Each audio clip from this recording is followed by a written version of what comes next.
जली गई.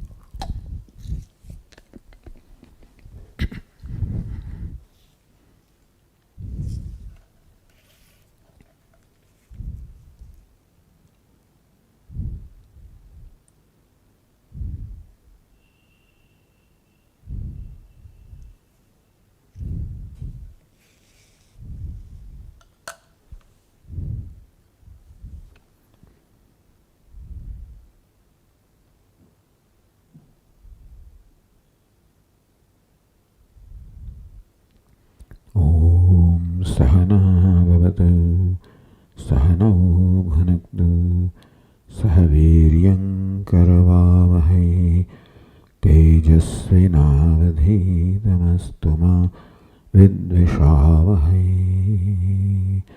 Om Shanti Shanti Shanti.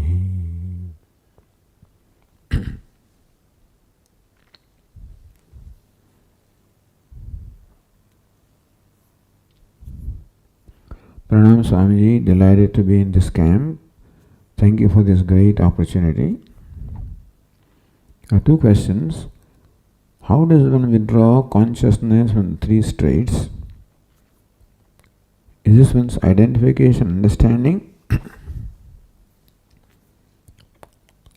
Yes, it is basically giving up the identification.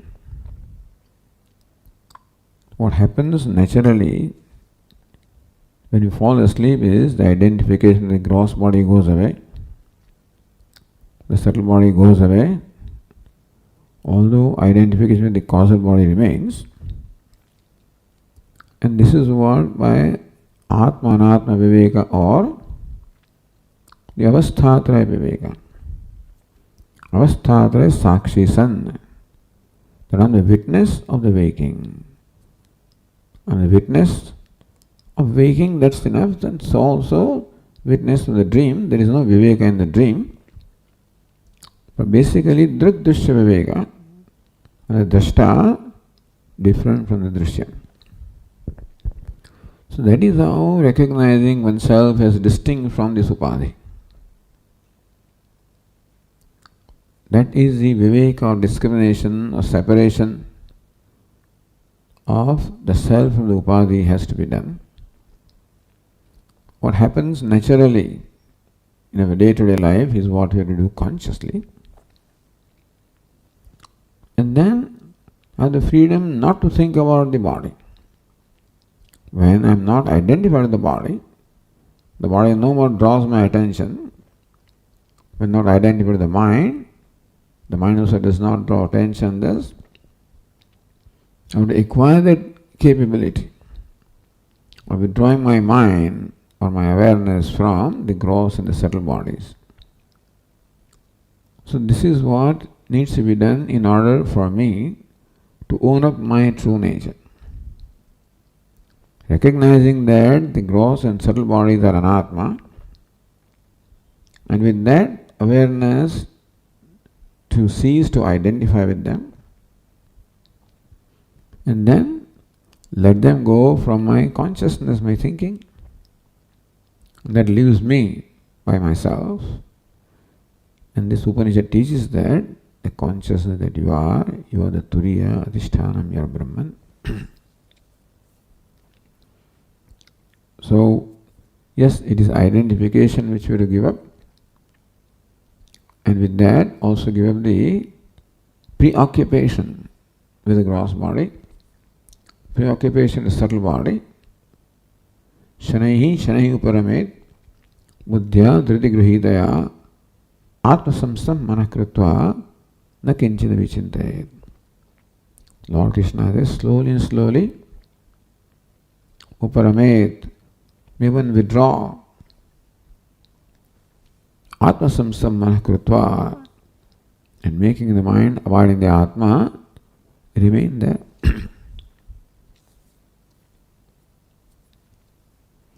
Second question is, a vanaprasthi who is inclined to spending more time in Jnana Yoga, Sadhana,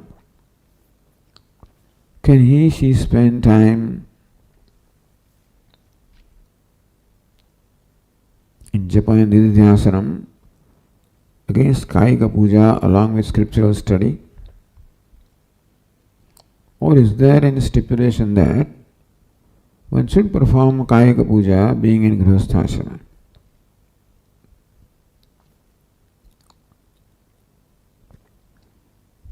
In fact, the Kayika Puja, where the Kaya, the limbs, the Vak, the speech, Manaha, the mind, all the three are involved. When you gain a comfort with that, then yes, it is quite right to make that puja at a subtler level, that you can slowly give up the Kayika puja. You can do the Manasa puja or Vachika puja. And when you are able to withdraw from there, Manasa puja. So it is quite all right that even as a grihastha or a householder, now you are vanaprasthi, meaning that you don't have any great responsibilities. And as a vanaprasthi, you can live a life with your minimum engagement, minimum activities, and those activities required to sustain your life, and minimum contact. So now you can give up all your the demands on you that you have to go and meet this person and all these kinds of social formalities. You can give up. People will get used to that. And then they will respect it also. And therefore, you can live the life in prayer, in study, in meditation. That's what a vanaprastha will do when they repair to forest. They will primarily spend time in this. And therefore, yes, you can spend time in study, in prayer, in japa, in meditation, whatever suits you at a given time. There is no stipulation that you have to perform. There is no the duties you already done. The duties are there when you are in Grihasthashrama, living life of a householder. In Vanaprastha, the duties are that now you have to help yourself. Your life now centers around the prayers and worship and study and meditation. So please do that. As you feel comfortable with these activities, you can progressively withdraw from your outer engagements, from social engagements, from social responsibilities, because there is no compulsion that or injunction that you have to do that.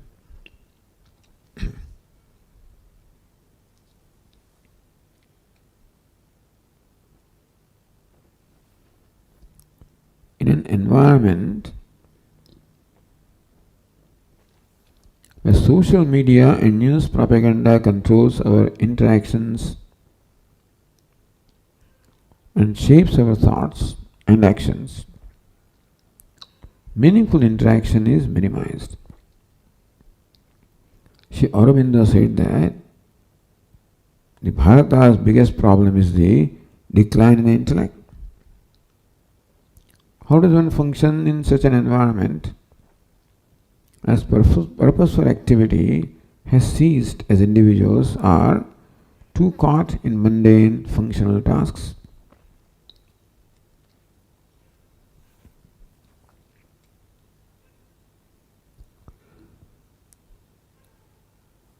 It is true that there is an environment of social media, news propaganda, but whether that controls our mind or not is to be determined by us. Many things are available. It is not necessary that you have to engage in them. The newscast is there. You don't have to watch news. You don't have to read newspapers. You don't have to engage in all social media if you don't want to. You might say that Swamiji, for living a social life, we have to do all this because we interact with people, we have to talk to people, and these are the topics people talk about. So we have to keep ourselves informed, and then we get caught in that. So observe your life. See how your mind is caught in that. And identify area or the avenues when you can sneak out of that. In social interaction also, you might confine yourself to some one or two things or few things, and not that you do keep yourself informed everything that is going on. It is likely that our own mind is interested in those things, and therefore we get involved with social media, news propaganda, this, that and so forth on our own. If that is so, observe that. If we think that we are compelled to get engaged in them because of our social interactions and responsibilities require us to do that, think about that. Pay attention to what makes you entangled in this social media and propaganda and stuff like that. And do you have to get entangled? Is it necessary that we should get entangled into all this, then only we can live a social life? Do you need to live that social life? A point has to come. When you retire, depending on what phase of life you are in, I do not know. But if you are a working person, then maybe you are required to engage with people. To that extent, you may keep yourself informed so that you can interact with people. But that is just a tool that you adopt without your getting entangled into that. Meaning that without that controlling you. Retain your freedom. Anytime you engage in social media or any social activity or any activity, ask yourself, am I doing it willfully, by my own free will, or am I compelled to do that? Now, compelling can be from external source, where people may compel you, but very often our own mind compels us. Because it allowed the mind to get the cheap pleasure of all this stuff. So mind wants that gratification. So observe the mind, see what it is that makes you engage in these activities, and slowly discover areas where you can withdraw, slowly and slowly, so that you do not spend so much time in meaningless chatting, meaningless activities, meaningless communication. You can slowly withdraw. Maybe you may lose some friends, it's possible. But that may be all right. You may have quality friends, or it's better that you have friends with whom you can interact in a meaningful way. I'm not saying that you reject the friends, that you are a snobbish person and you do not do certain things, etc. You are not holier than thou. We don't have to make that show. But observe your mind, observe your priorities, and slowly make the mind follow those priorities, and slowly give up things that do not fall in those priorities. That freedom you have, and exercise that freedom. It says, as individuals, we are too caught in mundane functional tasks. Well, there is no task that is mundane. There are tasks. Lord Krishna says that you can convert every task as an act of worship. Tat kurusva madarpanam. Lord Krishna says, Yat karosi, yadashnasi, yadjuhosi, dada. All the mundane things of what you eat and what you walk, any day-to-day activities you perform, tat kurusva madarpanam. You can make it as an act of worship. Action remains the same, and the spirit of worship is in the mind. So we have that freedom. They are all tasks. We need not call them mundane tasks. We call them opportunity of worship, opportunity to serve, opportunity to contribute. It can be washing clothes, it can be cleaning vessels, it can be cleaning floor, it can be any mundane task. As long as you do it wholeheartedly, not with resistance, not just get rid of it, but do it mindfully, then any task can become an opportunity to become a mindful person, to maintain the right kind of attitudes. And that becomes then a training ground for the mind. And therefore, whatever kind of life you are living, make it as a process of contribution, mindfulness, worship. Make the life yoga. In karma yoga, it doesn't matter what you do. What matters is the attitude with which you do. You can identify certain engagements, Swami, I have to do them. There also, try to maintain whatever good attitude you can in your own mind. So, thus to change things in our own is our freedom. We may not have the freedom to change the environment, change what we do, but we have the freedom to change our attitudes. Everything then becomes an opportunity to grow, self-growth.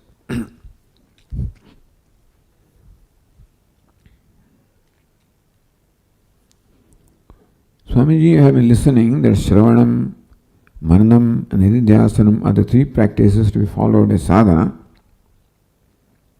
I am comfortable with Shravanam and Mananam, but when it comes to Nididhyasana, I am not able to sit erect and steady, partly due to my physical condition or due to Rajoguna. When I observe my mind, it becomes quiet, then nothing happens. I think that there is something wrong with my understanding about Nididhyasana. I request you to guide me.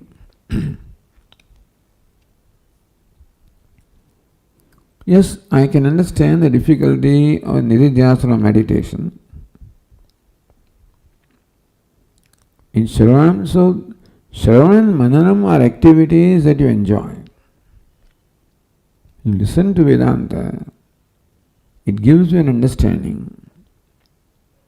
There is the joy of understanding. In Mananam also, that may be there. So in Nididhyasanam, in Shravanam, somebody else does the talking for you and you are listening. In Nididhyasanam, you have to do the same thing that you do in Shravanam. Nididhyasanam is your effort to create the same environment in your mind as happens in Shravanam. If Nididhyasanam is difficult, do simpler meditations. If you are not able to sit in a given position, sit in a comfortable posture. The only important thing is you should not fall asleep. And yes, if the mind has difficulty with Rajoguna, Tamoguna, then there are methods, some yogasana, some pranayama, some breathing exercises. For some time may help you to make the mind alert. And with that, you can do some japa of the mantra that you like to recite. When the mind becomes quiet, then you do Nididhyasanam, Shivoham, Shivoham, or whatever. You can take a passage from the Upanishad or passage or shloka and reflect upon that, meditate upon that. So it is true that nididhyasam, being purely a mental activity, is difficult for almost everybody. Shravanam is something at a given level, intellectual level, where you enjoy the intellectual understanding. And there someone else makes the effort and you are the recipient. Here you have to create that state of mind, which requires an effort. But if you recognize that ultimately you get the same joy in nididhyasanam that you are getting in Shravanam, once the mind starts getting that, it will be motivated to do nididhyasanam meditation. So some practice of meditation. If it is not nididhyasanam, meditating upon the self, meditation of any kind, just repeat a nama, repeat a mantra. Train the mind to be focused, and as a result of which mantra recital, the mind becomes quiet. Use those few minutes for nididhyasanam. When you take a statement that you will heard, a passage, a mantra, and then contemplate upon that. So small bites of nididhyasanam to begin with. In between the activity that you like, slowly it can stretch. So we can try that.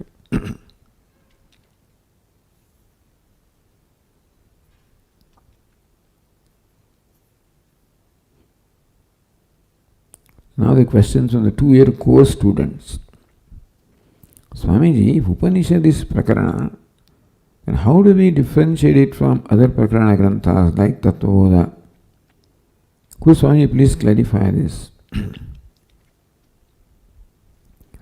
We already discussed it yesterday, or day before yesterday I think. Prakarana means a chapter. And you know the definition of prakarana grantha, Shastreka Desha Sambaddham, which treats one aspect of the Shastra. So Mandukya Upanishad is Upanishad all right. It treats only one aspect of the whole Shastra, namely Jiva Brahma Aikyam. The Nirvishesha Brahma is subject matter, where Shastra deals with all aspects required for an aspirant. Adhikaritvam, Guru Upasadanam, Shravanam, Mananam, Nididhyasanam. So all of these, the text that covers all of these technically will be called Shastra or Scripture. Text that covers one of those things or few of those things will be called a prakarana. That's all. It is not that Mandukya Upanishad is prakarana means it is like Tattva Bodha, but it is Shruti. Mandukya Upanishad is Shruti, it is Veda. It is Pramanam. So just by calling it prakarana, it does not lose its status of being Veda, being Upanishad, being Shabda Pramanam, it remains. Only it is categorized as prakarana so that we know what to expect. For Shastra, then we will expect all these aspects. In prakarana, the Vishaya subject matter will be clarified and everything. Nanubandha Chatushta is first clarified. Then we know what to expect. That is just to orient ourselves with what we are studying or listening. This text is classified as prakarana. So we know that we are going to listen about the exposition on Nirgunam Brahma or Jiva Brahma Aikya. So you prepare that way and you listen. Other than that, yes, Tattva Bodha is a prakarana grantha. This it's a treatise which describes the different prakriyas of Vedanta. It's also described in Prakriya Vedanta, Devasthatraya.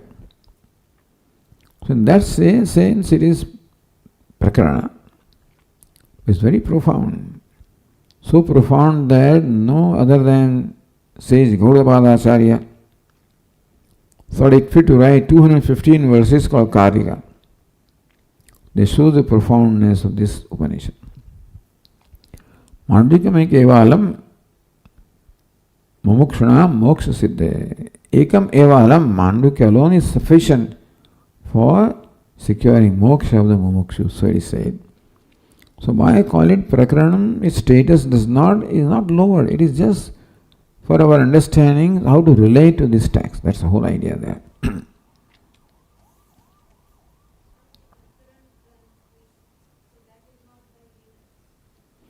The prakarana grantha, like Tattva, they are all composed by authors. It is not composed by authors, so it is Shruti. I think Vachya Vachaka Sambandha of Omkara is different from Vachya Vachaka Sambandha of object and name. Could Swamiji please clarify this?